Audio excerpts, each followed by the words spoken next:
Hola a todos, bienvenidos. Hoy vamos a tratar de resolver el examen de selectividad que aquí en Andalucía se puso para matemáticas, para ciencias sociales, en septiembre de 2016. A fecha de hoy es el último que se puso. Tenemos 4 ejercicios en la opción A, un primer ejercicio de matrices, un segundo ejercicio de funciones, un tercer ejercicio de probabilidad y un cuarto de estadística. En fin, pues vamos a proceder con el primero. Tengo ahí copiados los datos. Bien, más o menos yo creo que se ve bien. Entonces, en el apartado A se nos pide que resolvamos la siguiente ecuación matricial. La voy a copiar. A cuadrado por X más C igual a 2 veces la matriz B. Bien, aquí tenemos una ecuación matricial y hay que intentar despejar la X, pero la X es una matriz y hay que tratarla como tal. Por ejemplo, no se pueden pasar dividiendo matrices porque no existe la división de matrices. Entonces, lo que sí haremos cuando tengamos que, entre comillas, pasar dividiendo una matriz, pues utilizar lo que es la matriz inversa. ¿Qué es la matriz inversa de una matriz? Si tenemos una matriz A, la inversa tiene que cumplir que el producto de las dos matrices, una matriz inversa, sea conmutativo. En este caso sería igual a menos 1 por A. Y el resultado va a ser la matriz identidad. La matriz identidad solo es el elemento neutro del producto de matrices. Es como el 1 en el producto de números reales. Si multiplicas un número por 1, pues se te queda invariante el número. 5 por 1, 5. Pues exactamente igual con la matriz identidad. Si yo multiplico la matriz identidad por una matriz, o al revés, por la matriz identidad, el resultado es la matriz original, ¿vale? Entonces, eso es lo que vamos a utilizar. La matriz C que está sumando sí que la puedo pasar restando, porque la diferencia de matrices sí que existe. Entonces tendremos a cuadrado por X, tiene que ser igual a 2b menos la matriz C. Como os he dicho, a cuadrado no puede pasar dividiendo porque no existe la división de matrices. Lo que sí puedo hacer es, si tengo esto, copio lo mismo que tenía, dejando huecos, multiplico en este lado de la igualdad por la matriz inversa de esta, es decir, a cuadrado inversa. Pongo aquí esto que no nos liemos. Y si en este lado de la igualdad he multiplicado a la izquierda por esta matriz, para conservar el igual tengo que multiplicar este lado también por la misma matriz y por la izquierda también. A cuadrado menos 1 por la matriz 2b menos c. Si yo pusiera en lugar de aquí, hubiera puesto aquí pues a cuadrado inversa, estaría mal, ¿vale? Hay que multiplicar, el producto de matrices no es conmutativo y si aquí multiplico a la izquierda, aquí también. Bien, el producto de estas dos matrices, como es una matriz por su inversa, sería la identidad. Y la identidad por X nos deja la matriz X ya sola y despejada, que era lo que buscábamos. Sería a cuadrado inversa por 2b menos c. Y ya tenemos despejada la X en nuestra ecuación matricial. Lo voy a poner por aquí para que no me estorbe y borrar todo esto. X será igual a cuadrado inversa por 2b menos c. Bien, borro ya todo esto. Entonces, aquí tenemos que calcular estos dos factores. Por un lado, la inversa de a cuadrado y por otro lado la matriz 2b menos c. Pues voy a empezar calculando la inversa de a cuadrado. La inversa de una matriz siempre se calcula, o se puede calcular siempre, como la adjunta de esta matriz. Yo la voy a denotar así, la matriz adjunta y traspuesta. Si queréis primero transponer y luego calcular la adjunta, os va a salir lo mismo, ¿vale? Y dividido entre determinante de la matriz, en este caso a cuadrado. Vamos a empezar calculando la adjunta de a cuadrado. Bueno, primero, ¿quién es a cuadrado? Claro, a cuadrado sería el producto de la matriz A consigo misma, es decir, 1, 2, menos 1, menos 3, por 1, 2, menos 1, menos 3. Para multiplicar dos matrices, pues multiplicaríamos filas de la primera por columnas de la segunda. Por ejemplo, el elemento 1, 1 de la matriz producto los tendría multiplicando esta fila por esta columna. 1 por 1, que es 1, más 2 por menos 1, que es menos 2. El elemento 1, 2 lo obtendré multiplicando fila 1 de la primera matriz por columna 2 de la segunda matriz. Eso me daría 1 por 2, que es 2, más 2 por menos 3, que es menos 6. Así seguimos con la fila segunda. Aquí, para obtener el elemento este, el de la fila 2, columna 1 de la matriz producto, multiplicaría esta fila por esta columna. Es decir, menos 1 por 1, que es menos 1, más menos 3 por menos 1, que es 3.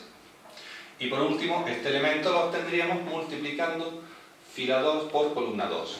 Menos 1 por 2, que es menos 2, menos 3 por menos 3, que es 9 más 9. Eso nos da la matriz al cuadrado como menos 1 menos 4, 2 y 9 menos 2, 7. Ya tendríamos la matriz al cuadrado. Necesitamos la inversa de esa matriz. Para ello, primero tendríamos que calcular la matriz adjunta. La matriz adjunta, cuando tenemos matrices 2 por 2, con 2 filas y 2 columnas, es muy sencilla de calcular. La matriz adjunta de A cuadrado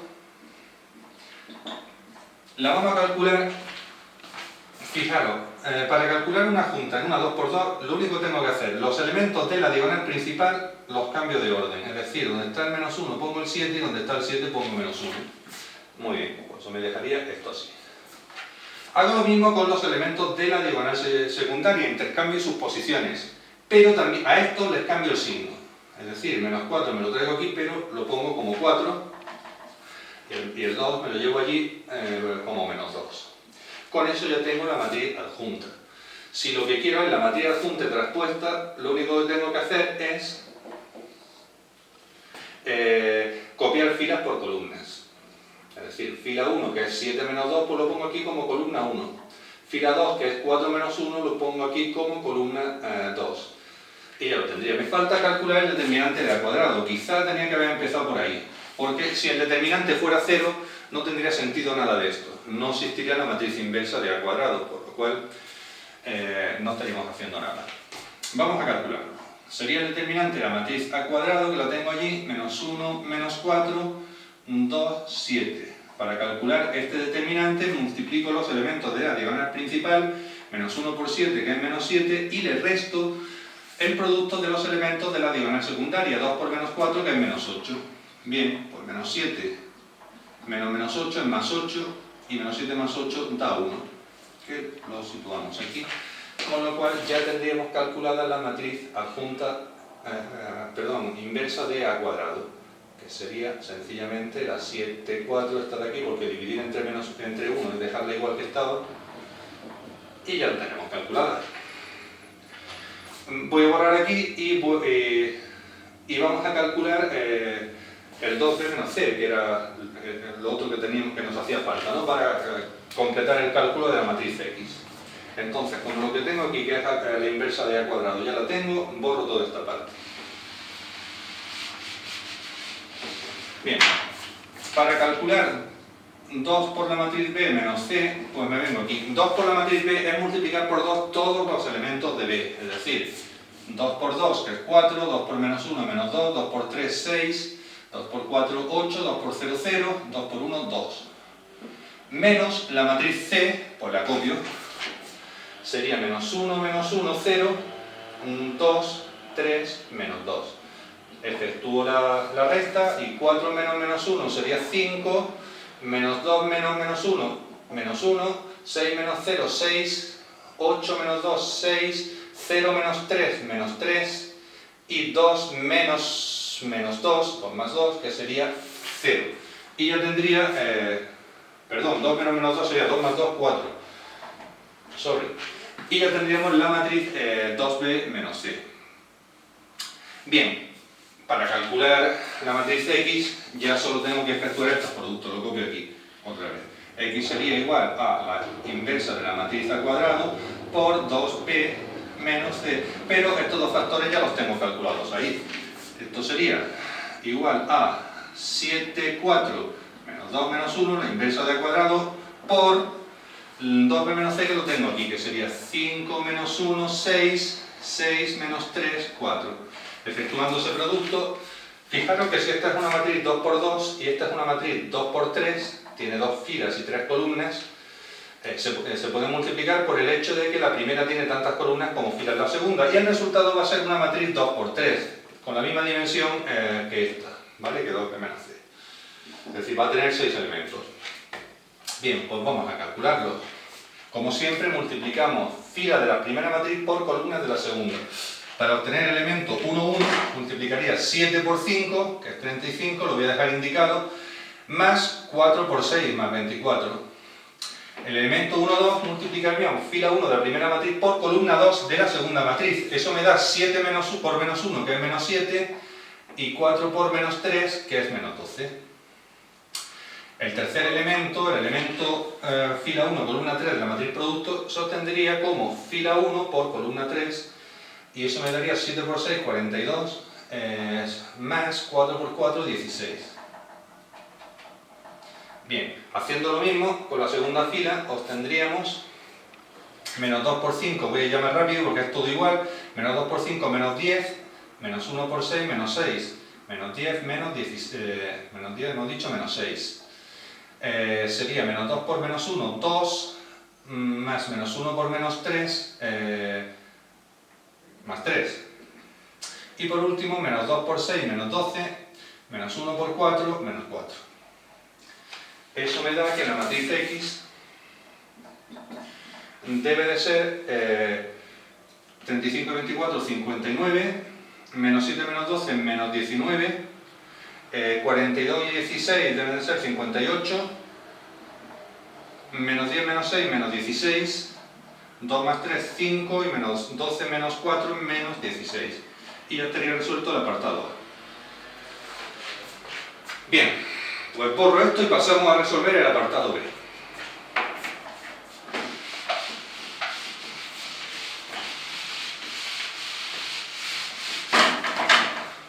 En el apartado B se nos pregunta cuáles deben de ser las dimensiones de las matrices P y Q para que estos productos sean posibles. Bien, esto lo borro también, que no nos hace falta. Recordad que para que dos matrices se puedan multiplicar, si yo tengo una matriz con n filas y m columnas y la quiero multiplicar con otra matriz B, necesariamente la matriz B tiene que tener m filas, tantas como columnas tiene la matriz A. Y tendrá pues m filas p columnas. El resultado va a ser una matriz C, por ejemplo, que tenga tantas filas como la primera y tantas columnas como la segunda. Es decir, se pueden multiplicar porque estos son iguales y el resultado va a ser una matriz con n filas y con p columnas. Por ejemplo, si yo multiplicara una matriz 2 por 4 por otra matriz, esta tendría que tener 4 filas necesariamente. Si fuera, por ejemplo, 4 por 3, el resultado sería, se puede multiplicar por esto y el resultado sería una matriz D, por ejemplo, 2 por 3. ¿De acuerdo?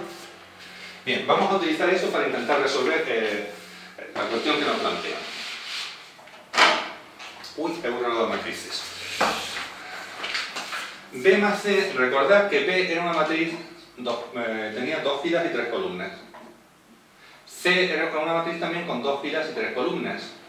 Entonces, ¿qué dimensión debe tener P para poder multiplicarse? Bien, si sumamos B más C, es una matriz con 2 filas y 3 columnas. Vamos a poner 2 por 3. La matriz P, para poder efectuar el producto de entrada, ya sé que tiene que tener 3 filas. Si no, no se podría multiplicar con B más C. Y ha de tener 2 columnas también, porque lo que se nos pide es una matriz cuadrada. El resultado será una matriz M, por ejemplo, que tendrá 2 filas y 2 columnas, por lo cual será una matriz cuadrada. Vamos con el apartado siguiente. Tenemos que el producto de la matriz B por una matriz Q, que tenemos que determinar su dimensión, por C transpuesta. ¿Cuál ha de ser la dimensión de Q? Bien, B sabemos que es una matriz 2 por 3. C era una matriz 2 por 3, pero C transpuesta es una matriz 3 por 2. Por lo cual Q ha de tener 3 filas para tener el mismo número de columnas que B y poder multiplicarse, es decir, que esto sea posible multiplicarse, y ha de tener 3 columnas para tener el mismo número de filas que C transpuesta y que se pueden multiplicar. Aunque no nos lo piden, el resultado será una matriz n, por ejemplo, en 2 por 2 y será una matriz cuadrada, ¿vale? Pues ya está, resuelto el ejercicio 1. Borro y pasamos al 2.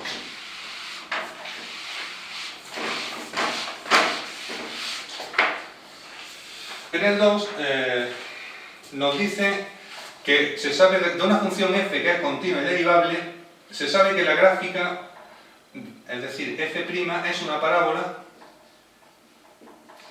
parábola que pasa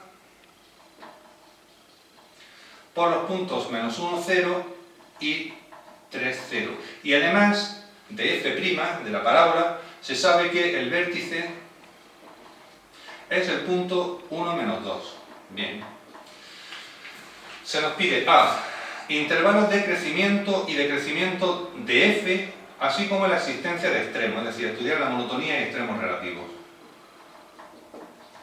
Extremos relativos, perfecto. Y luego el apartado B lo vemos aparte. Bien. Vamos a intentar hacer un esbozo de la gráfica de f'.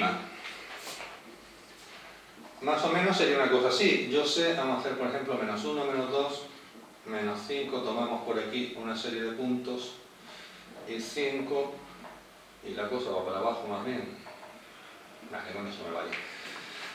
La parábola pasa por menos 1, 0, que sería este punto, por 3, 0, es decir, por aquí también, y tiene el vértice en el punto 1, menos 2. Bien, es decir, haciendo un esbozo de la gráfica, como es una parábola, pues yo ya sé un polinomio de segundo grado que va a tener más o menos esta pinta. Por aquí hasta el infinito y por aquí también. Esa sería la gráfica de f'. Fijaros que corta el eje x en menos 1 y en 3, eso es interesante porque son los valores donde se anula la derivada primera, y donde se anula la derivada primera es donde podremos tener los extremos relativos. En f, claro, no en f'. Bien, yo voy a hacer, vamos a hacer un cuadrito. Por ejemplo, podemos poner aquí el signo de f', y aquí voy a estudiar la monotonía de f. Entonces, los intervalos van a ser los siguientes. Por ejemplo, desde menos infinito hasta menos 1. Recordad que menos 1 y 3 en x son los puntos, como os he dicho, donde puede haber extremos relativos. Entonces lo voy a considerar porque se anula la derivada primera ahí. Entonces voy a estudiar aquí x igual a menos 1. Luego, no se vuelve a anular la función hasta 3, por lo cual considero el intervalo menos 1, 3. Y aquí x igual a 3. Y luego ya la función, la f' es positiva ya y continua hasta más infinito, por lo cual consideramos el intervalo de 3 hasta más infinito. Bien. Hacemos el siguiente cuadro. Entonces, el signo de f' en este intervalo entre menos 1, entre menos infinito y menos 1, fijaros que la gráfica está por encima del eje x, la función es positiva, pues signo positivo. Entre menos 1 y 3 es negativo el signo de f' y aquí vuelve a ser positivo. En x igual a menos 1 se anula la función, fijaros la f', es decir, el valor es 0 y es 0. Bien, con respecto a f, cuando la derivada primera es positiva, y lo es en todos los puntos de este intervalo abierto por ambos extremos, la f es creciente. Lo voy a indicar aquí, una función creciente. Entre menos 1 y 3, f' está por debajo del eje x. Eso significa que f' es negativa, por lo cual la f va a ser una función decreciente. De 3 a más infinito, la f' vuelve a estar por encima del eje x, es positiva como hemos visto, por lo cual la f, si la derivada primera es positiva, la función va a ser creciente. ¿Qué ocurre en x igual a menos 1? Bien, tenemos que en un entorno a la izquierda de ese punto la función es creciente, en un entorno a la derecha es decreciente y además la función es continua. Necesariamente hay un máximo de la función en dicho punto. No sé si nos decían... Vale. Aquí ocurre justo lo contrario. La función es decreciente en un entorno a la izquierda y es creciente en un entorno a la derecha, por lo cual aquí lo que vamos a tener es un mínimo de la función. Y con esto hemos terminado el apartado A. Eso es sencillamente lo que se nos pedía. En el apartado B, bueno, borro aquí.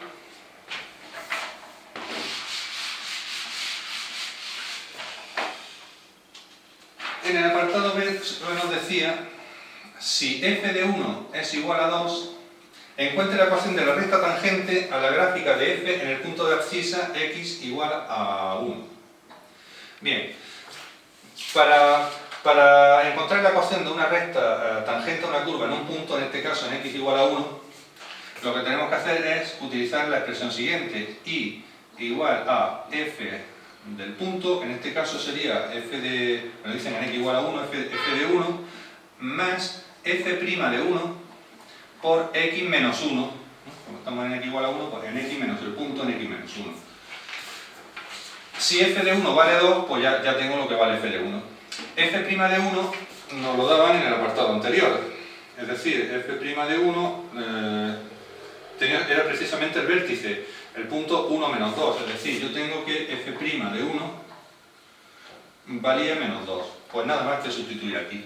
Entonces, y será igual a f de 1, que es 2, más f', que es menos 2, por x menos 1. Esta sería la ecuación en punto pendiente. Si la queremos pasar a explícita sería muy fácil. Igual, multiplicamos 2 por el paréntesis, 2 menos 2 por x, 2x, menos por menos más, 2 por 1 es 2, más 2. Es decir, igual a menos 2x más 4 sería la ecuación de la recta tangente a la curva en x igual a 1, que era lo que se nos había pedido. Y ya está hecho este problema. Bastante sencillo, ¿verdad? Vamos a pasar al problema número 3.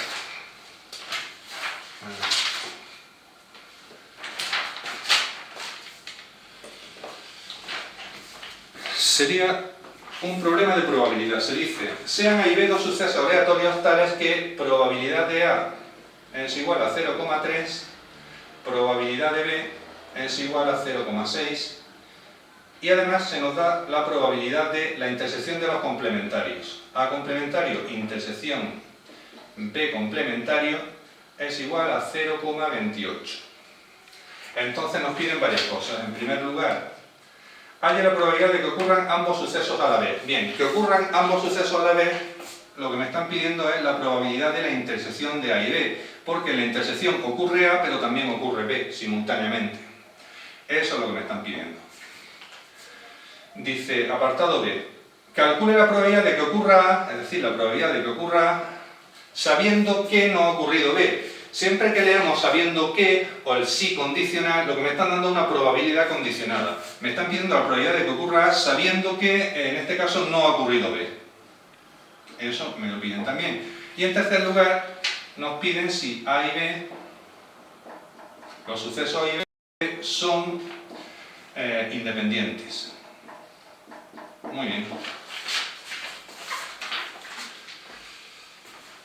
Cuando tenemos en un problema que nos dé los datos de los sucesos A, B o de sus complementarios y una intersección, lo mejor es hacer un cuadrito como este que voy a hacer yo aquí.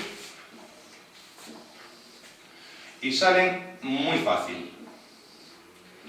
Voy a poner aquí suceso A complementario, suceso B complementario. Y rellenamos esto aquí un poquito así, tal vez. Bien. En los cuatro cuadros interiores voy a poner siempre probabilidades de las intersecciones. Y los de aquí pues serían, este sería probabilidad de A, este sería probabilidad de A complementario, de B y de B complementario. La suma de todas las probabilidades de un espacio muestral siempre va a ser 1, por lo cual eso ya lo puedo poner. Relleno datos. Probabilidad de A 0,3, pues lo pongo aquí, 0,3. Probabilidad de B 0,6, pues 0,6. Probabilidad de A complementario intersección B complementario 0,28, pues lo ponemos aquí, 0,28. Y voy a rellenar en otro color, por ejemplo en verde, los datos que vamos teniendo nosotros. Por ejemplo, 0,6 más algo tiene que dar 1. Esto sería 1 menos 0,6, que es 0,4.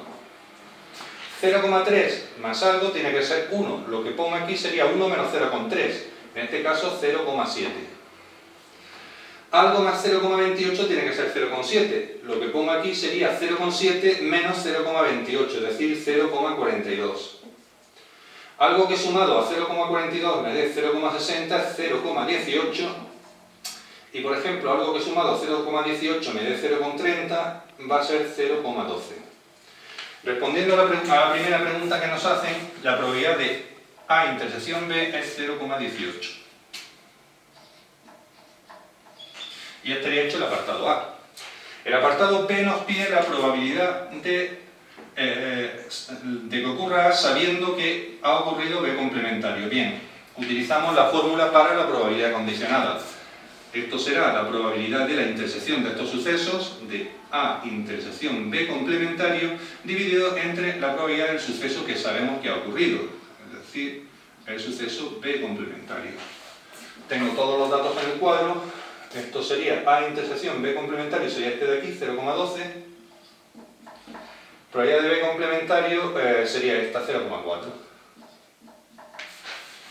0,4. Pues el resultado, no sé si lo tengo por aquí hecho, sí, 0,3. Que sería el valor pedido para esa probabilidad. Por último, se nos pide si A y B son linealmente independientes. Bien, nosotros sabemos que si dos sucesos A y B son linealmente independientes, eso es equivalente a decir que la probabilidad de la intersección de ellos tiene que ser igual al producto de probabilidades. Es la forma más fácil de ver esto. Pues yo ya sé que la probabilidad de A intersección B es, en este caso, 0,18. Por otro lado, el producto de probabilidades de A y B, como conozco ambas, lo puedo hacer fácilmente. Sería 0,3, además son los datos del problema, por B 0,6. Eso da 6 por 3 por 0,18. Como ambas coinciden, podemos garantizar esto equivalente a decir que A y B son independientes, son sucesos independientes. Y ya estaría hecho el ejercicio 3 de la relación. Vamos a pasar al 4. Borro por esto.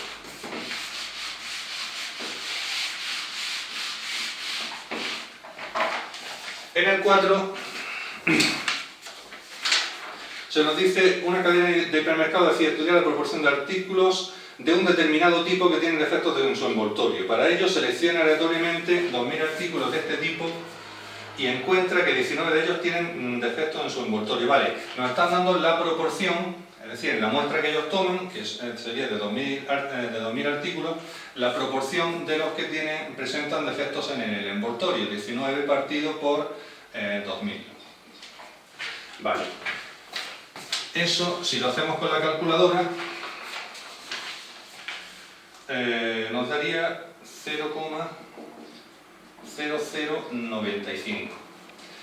Vale, pues ya tenemos la proporción de la muestra. Determine un intervalo, partido A, determina un intervalo de confianza al 95%, bien, para la proporción real de artículos con este tipo de defecto. Bien, la expresión para calcular intervalos de confianza para proporciones muestrales, como es el caso, sería esta, sería P sub R, que es la proporción de nuestra muestra, es decir, 0,095, menos Z alfa medios, que habrá que calcularlo ahora, por raya de fracción. Aquí sería P sub R por 1 menos P sub R partido por N, esto con raíz cuadrada, y lo mismo sumando. Es decir, P sub R más Z sub alfa medios, raíz cuadrada, P sub R por 1 menos P sub R dividido entre N. Esto será nuestro intervalo de confianza. Vale, pues nada más que sustituir valores. Esto sería, bueno, antes hay que calcular Z alfa medios. Mirad, nivel de confianza al 95%. Vale, cuando yo tenga tipificado, esto será algo así. Queremos que la probabilidad de nuestro intervalo, esto sería el Z sub alfa medios, sea 0,95. Y en los extremos tendríamos 0,05, la mitad para cada uno de ellos, es decir, esto sería 0,025. Tendré que buscar en la tabla, porque, bueno, por lo menos la que yo tengo nos da la probabilidad de z menor o igual que un cierto valor positivo.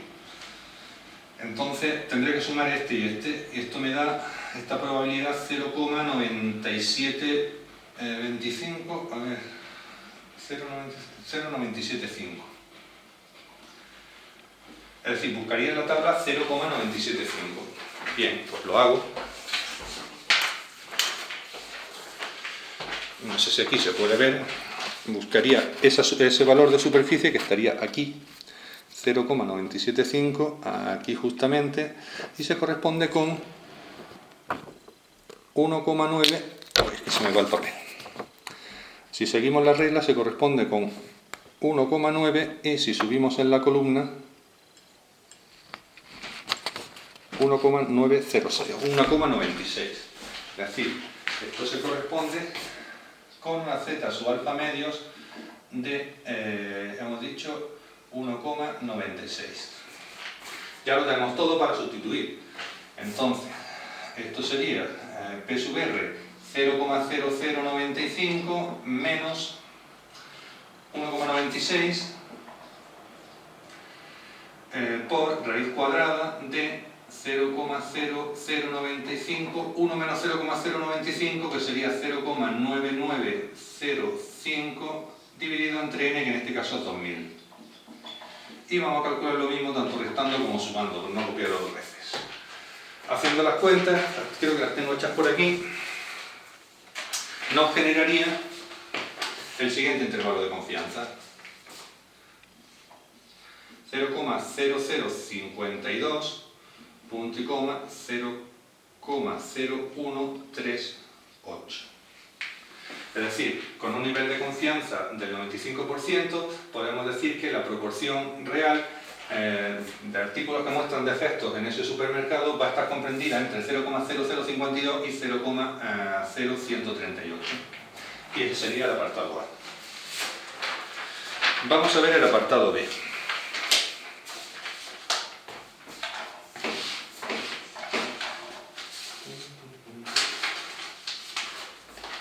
Borramos aquí. El apartado B se nos pide cuántos artículos como mínimo, es decir, nos piden que calculemos el n, deberá seleccionar para que con un nivel de confianza del 99%, esto haciendo igual que hicimos antes, se puede obtener que la z sub alfa medios, en este caso, va a ser de 2,575. La proporción muestral difiere de la real a lo sumo en un 1%, es decir, a lo sumo en un 1%.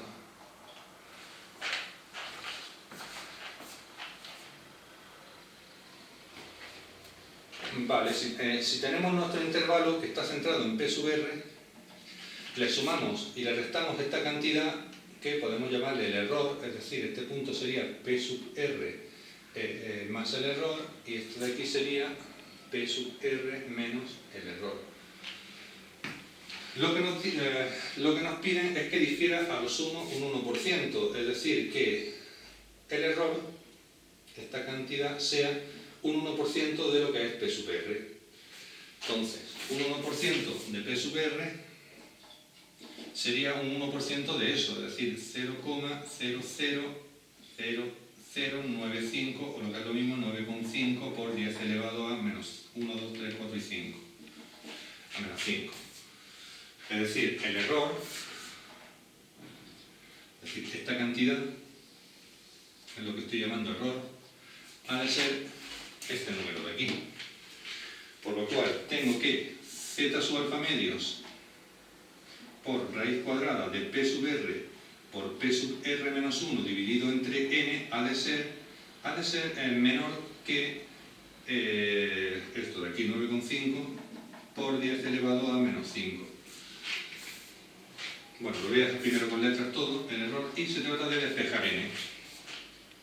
Bien, z sub alfa medios pasaría dividiendo y la raíz cuadrada como cuadrado, es decir, tendríamos esto P sub R por P sub R menos 1 dividido entre n ha de ser igual a este paso dividiendo z sub alfa medios y la raíz cuadrada como cuadrado, lo ponemos esto al cuadrado. Para despejar n me la traigo aquí, z sub alfa medio vendría aquí y e cuadrado vendría aquí. Dándole la vuelta a la igualdad tendré que n será igual a p sub r por p sub r menos 1, z sub alfa medio pasa multiplicando allí, el z sub alfa medios al cuadrado entre el error al cuadrado. Poniéndole números sería p sub r, lo tenemos aquí todo, sería 0,0095 por p sub r menos 1, que sería 0,9905, z sub alfa medios, hemos dicho que es 2,575, pero va al cuadrado, 2,575 al cuadrado, dividido entre el error al cuadrado. El error en este caso era 9,5 por 10 elevado a menos 5. 9,5 por 10 elevado a menos 5, pero eso va al cuadrado. Haciendo cuentas, estas cuentas con la calculadora, yo ya las he hecho, y nos da que n sale 6.913.299,013. Pero en estos problemas, con esto se cometería un error exactamente del 1%.